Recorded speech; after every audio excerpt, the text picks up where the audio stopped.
Example 1 is very much like example 6, which I just did a moment ago. Subset questions, and again, in order to be a subset, every member of this set must also belong to the second set. So if we start off with set E, here's set E. How many numbers are in set E? 3. Try again. I mean, infinite. Dot, dot, dot means it goes on forever, right? So infinity numbers are in set E. That's a pretty big set, right? It's, in fact, set E is a set of natural numbers. Okay? Now, if set G is a set of whole numbers or integers or rational numbers or real numbers, we're good to go. But notice, set G is just 1, 3, 5. Right? So, 1 is in E, 3 is in E, 5 is in E. What's wrong, Parker? No, I was going to say what about D, but I realized that we're not doing Yeah, we're not doing D yet. That's going to be down here somewhere. So, if they list several sets there, just focus on the ones we're dealing with in this case E and G. So, in order for this statement to be true, every member of E must also be in G. Give me one number that isn't. There isn't. Everything in here is also in there. 4. 4 works, all right? 2. 2 works. 6. 2 is in here, but not in there. 4 is in here, but not in there. Again, the first set must be completely contained in the second set, okay?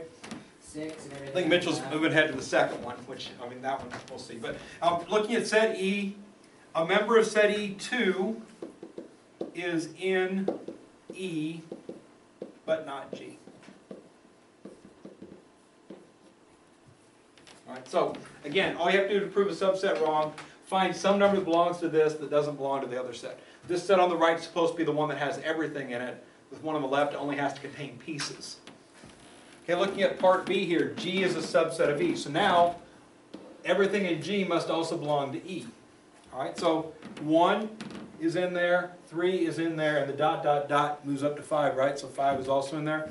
So every part of G, 1, 3, and 5, is also contained in E. So this is true because every element of G is also in E.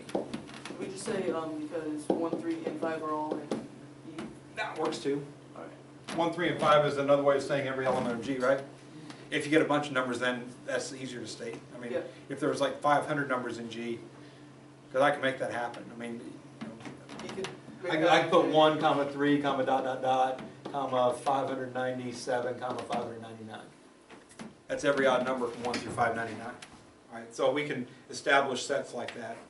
But just know that this sometimes is easier to write, and sometimes just writing the numbers themselves is easier. So take your pick, as long as you're getting the point across that you understand what's going on. I'm good with that. Now, if we move on to question C, that says that D is a subset of E. What do we think of that one? False. Very good. I forgot to write false on this one. This one's also false. Why? 0. It's 0. Again, all you have to do is find one number that doesn't work. Even though 1 and 2 are perfectly fine, right? 1 and 2 are in D, they also are in E. 0 isn't. So 0 is in D, but not in E. Okay. So it's a simple true-false question. I want an explanation why. A false is always going to be because this number's in this set, but not the other one. The true is always going to be every element of this set's also in that one. All right? And that's what we're looking for on those problems.